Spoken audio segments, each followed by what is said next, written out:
Captain Karen in the garden. Captain Karen in the garden. Hey everyone, welcome to Geeks in the Garden. I'm Karen. And I'm Kat. And in this month's episode, we're going to be talking about plants and parenthood. We're also going to be talking about some clones. That's our fandom feature. We're also going to talk about how gardening improves our mental health. And then we're going to do a little updates from our garden. So let's dig in.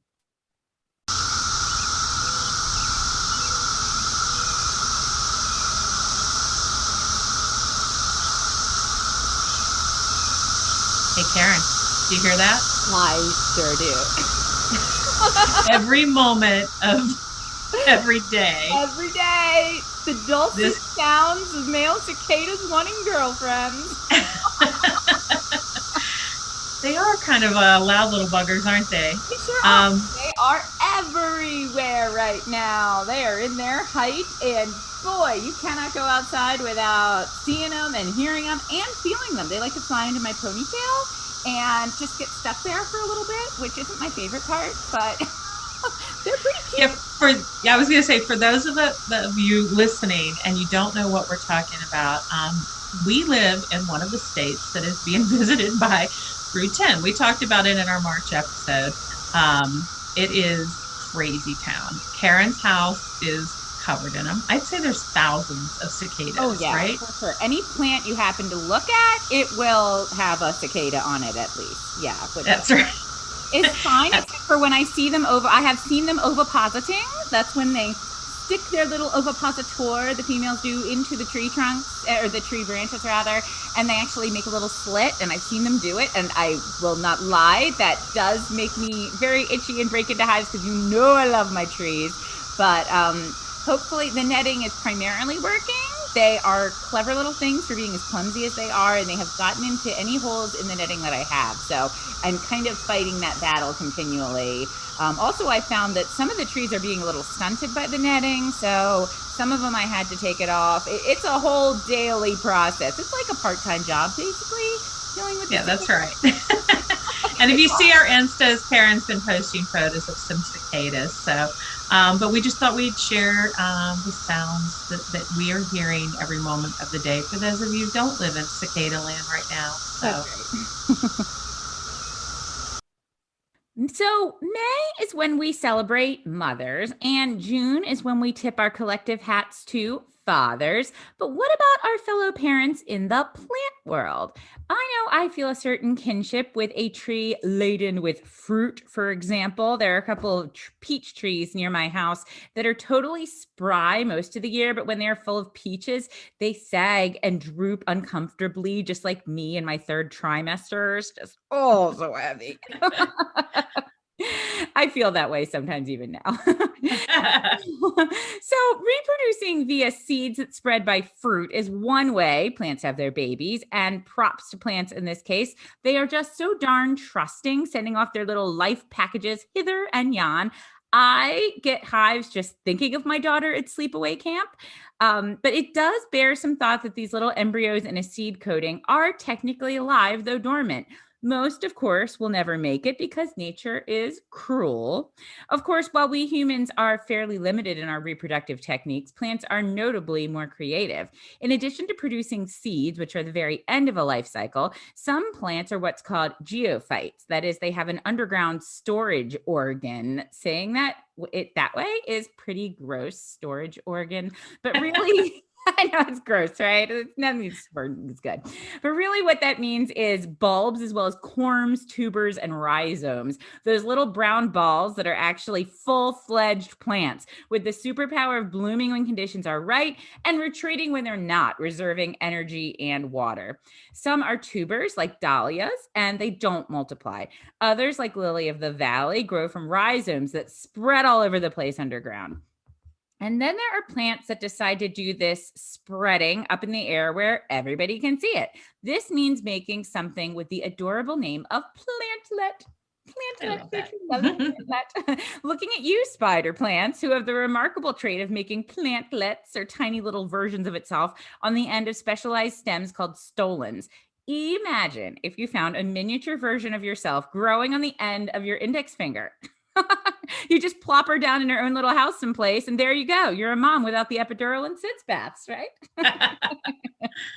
And that leads me to a science that is common to gardeners and forbidden to others, and that is cloning. We gardeners clone frequently and with abandon, snipping off green new growth, slapping on root hormone, and sticking it in soil or water. With nothing but that and a quick prayer to Demeter, we have created identical life. Cloning animals and people is a much more ethically fraught discipline, of course, and I'm not eager for that anytime soon. But I do enjoy trying to run my own little version of the clone nursery on Camino. Do you think if I keep at it, a rain-soaked Obi-Wan will come and visit me soon? Only if you're good. Hope springs eternal. Yeah, exactly. Well, speaking of that, I think our fandom feature is about clones. That's right. So our fandom feature is clones. So plants can clone themselves seemingly without worrying about the implications for creating a botanical dystopia. But in our world of beloved shows and movies, cloning is another story. They are, of course, the aforementioned clones of Camino, destined to be stormtroopers. In the new Bad Batch series on Netflix, you get to see the benefits of a little unorthodox cloning experimentations. Weird clones that are uppity are much more interesting. And then there's Orphan Black, where cloning leads to the glorious Tatiana Maslany playing very different people cloned from the same source. The idea of cloning lets us play with our own origin stories.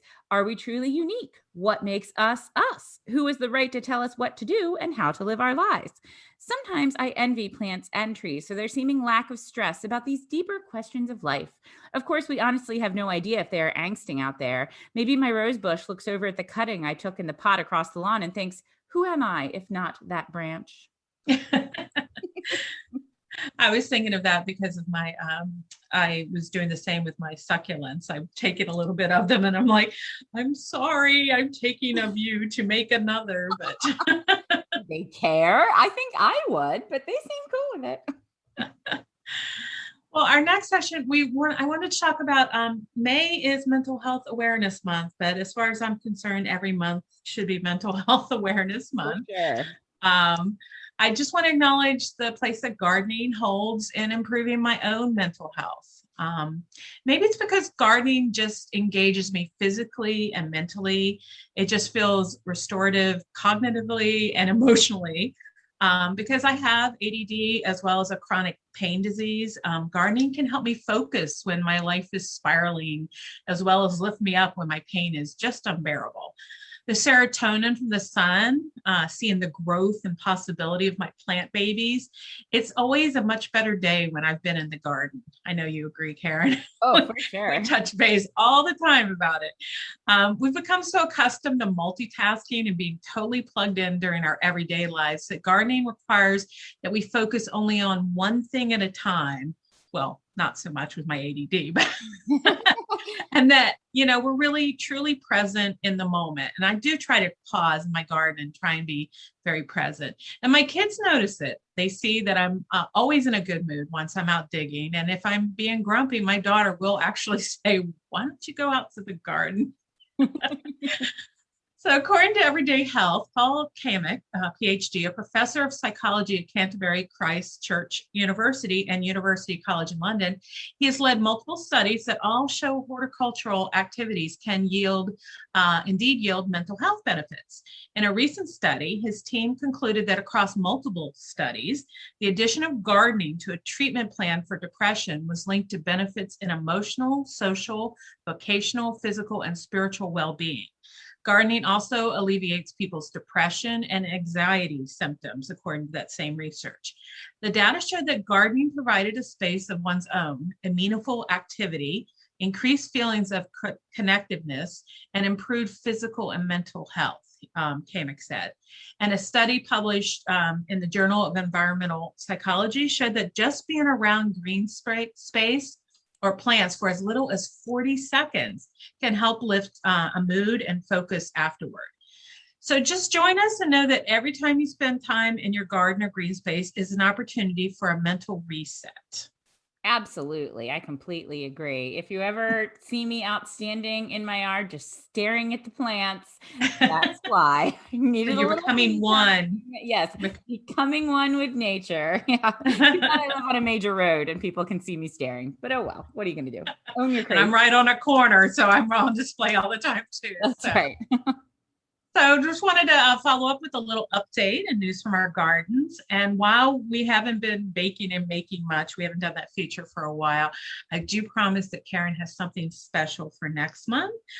No spoilers, but I look forward to hearing about it. It has legs. That's Not awesome. necessarily tasty. And while while I'm waiting for my harvest of veggies, I am finding my odd strawberry or mint leaf to munch on in the garden. So, and my herb garden is just filling out. It is just, so that's making me happy. And I wanted to update on my winter sowing. All of my jugs were planted, and I have the makings for a fine cut flower garden now. My poppies are blooming. Not all of them yet. I think I have 6 different kinds of poppies. Clustered bellflowers, indigo, hollyhock, bee balm, lilies, daisies, blanket flower, liatris, salvia, snapdragon, sweet pea, lupins, and so much more. I'm just waiting. So I've been like waiting. And one of the most important things when I was doing all my research for this planned cut flower garden is you do have to make sure you have a sunny spot to devote to it. So I had to spend a lot of time in my yard making sure I found the right sunny spot. You want to make it as weed-free as possible. So in my case, I turned over the topsoil, added compost, and then mulched it like crazy. And another thing to consider is your layout. You want to be able to reach your flowers as you cut your bouquets. So either wide rows, or in my case, I just did kind of an organic shaped bed that left lots of walking space in between the patches of flowers.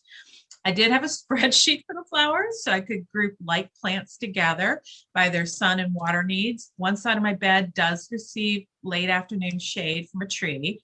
And our afternoon sun in Maryland is brutal. It almost feels like, it does get hotter as the day goes on. So I planted the more delicate flowers on that side of the bed. And by planting like flowers together, I can also water according to their best needs. So I can soak the side that likes a lot of water and just lightly water the guys that like a little more drought, a little drier.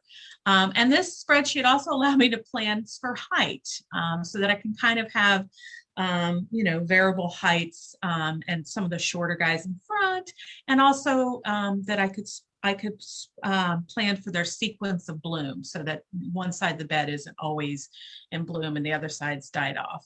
And while annuals make up the majority of cut flower gardens, I did plan about half and half with perennials and annuals. And I like that I can change it up every year with different annuals. I know you do that with your front bed. Yeah. Karen, that I'll you keep have a little bit reserved, for some annuals. Yeah. Try to keep to I like that. I may have learned that from you. So let's not forget foliage as well. Ornamental grasses add a lot to bouquets. You can use them in bouquets, the long pieces. And they are also great fillers for any flower bed. They add such a wonderful height and texture. Karen and I have both been adding ornamental grasses to our garden this year. I think we're both really excited to see what our pink mullygrass does. I'm enjoying its bright green right now, but come autumn, it will produce these wonderfully fuzzy flowers that look like wisps of pink cotton candy. And they're also like, it's a huge pollinator draw. It's like both a bed, I think they bed, and they also love the flowers. And ornamental grasses are fantastic in containers. I've loved having my fountain grass adding winter interest in my walkway. It's lovely golden hues all winter, but right as spring started, you give it a hard cut, and now it's got these variegated green leaves that are cascading upright again. I encourage everyone to look at the wide variety of heights and colors available in ornamental grasses and think about adding one to your garden area for an immediate transformation. You will not be disappointed. Yeah, that is absolutely true. Just watch out because some ornamental grasses are very sharp. I bought some Oh, yes. pampas grass that I saw at a nursery. I loved it, fell in love. I called it Moira from Schitt's Creek because it was just that fancy. And then I picked it up, carried it to the register, looked down, and I had little cuts all over my arms because it is just incredibly sharp. So while they are pretty, they are awesome. I mean, like Moira, she's sharp-witted, right? I don't know. So my tiger grass did the same thing to me. So yeah, that's a good thing. It's yeah. each little blade of grass could be a paper cut. So just Yeah. be careful. Do a bunch of them. Yeah, I managed to plant it like way in the back of something because I didn't want it to be near where I might walk by or like a kid might run or something. Because but just fabulous, showy. Like your pampas grass is like a Las Vegas showgirl with the big plumes on top. Yes, but with fangs. Well, we kept it short and sweet this month. Thank you for joining us today. We thought we'd wrap up the show by sharing some stuff that we're digging right now. Absolutely. So it is June, and June is Pride Month. Yay! Right. So happy for Pride Month. Totally happy to support everybody in all their choices. And I like to show my support through plans. Of course, naturally. So I've been planning for this for forever. Back, I say 6 months ago, I decided that I wanted to have a rainbow display for Pride Month. Now, of course, there are tons of flowers you can plant that will give you a bunch of different colors, but I wanted like stripes. I wanted it to be a rainbow. So I decided to go with coral bells. I love coral bells. I love that they're mostly evergreen. I think they're beautiful with their flowers and without. I love all the different varieties you can get. So I bought red, orange, yellow, green, and purple and silver because they don't really make blue, but when you have the silver next to the purple, it really does look blue. I'll post a picture so you can see. So, I was going to say, we need to see this on our socials. Absolutely. I'll put it right on the social. Yeah. I'm going to put it right next to the sidewalk with a nice little rainbow flag stuck in it and show that my love for people of all orientations just keeps growing, just like my coral bells. I'm so happy and pleased with them. And they are beautiful. I've never seen the colors that you have in your coral bells. They are phenomenal. Thank you. Well, what I'm digging this month is I have BritBox again. We, most like other people that are doing a la carte streaming, we keep rotating through. So we were watching our, British true crime, but I was ecstatic to find out that I could watch Gardener's World, so I can catch up with my buddy Monty Den in real time. It's like I've been watching reruns that are like, from years past on another streaming service, but BritBox is giving me in real time. So so I just learned so much from him. And I love hearing him talk. I said it's like a cross between Mr. Rogers and Bob Ross for those of us stateside. It's just gentle and kind and just, you just want to hang out with Monty in the garden and his dogs. So I love his Instagram. His Instagram is so like pretty and sweet. I like to look at his pictures. Plus, like I miss my garden at night. Like it's night, you can't see anything. Well, there you go. You can just watch him and you can still get your garden fixed, even though it's thank goodness for that. Yeah. All right. Well, please come find us on Instagram and him as well. You can find us at Geeks in the Garden or on Facebook at Geeks in the Garden. You can find extra content and details on our blog, which is geeksinthegarden.weebly.com, or you can search for YouTube for our channel, Geeks in the Garden. Yeah, I have to get the rest of our videos edited and up there, but we'll have some new content up there soon. Please subscribe on Apple Podcasts or follow us on Spotify, Streamer, Stitcher, and all of the other fine podcast streamers. You can send us comments and questions at geeksgardenpodcast@gmail.com. And please join us for our next episode where we'll be celebrating our podversary. We are going to put together a great show celebrating our first year podcasting with you. And thank you for listening to us and our little corner of the Podverse. This was a great pandemic project for Karen and I, but we've just really, we've got great plans and we just can't wait to for our second year. So now go get dirty and have some fun.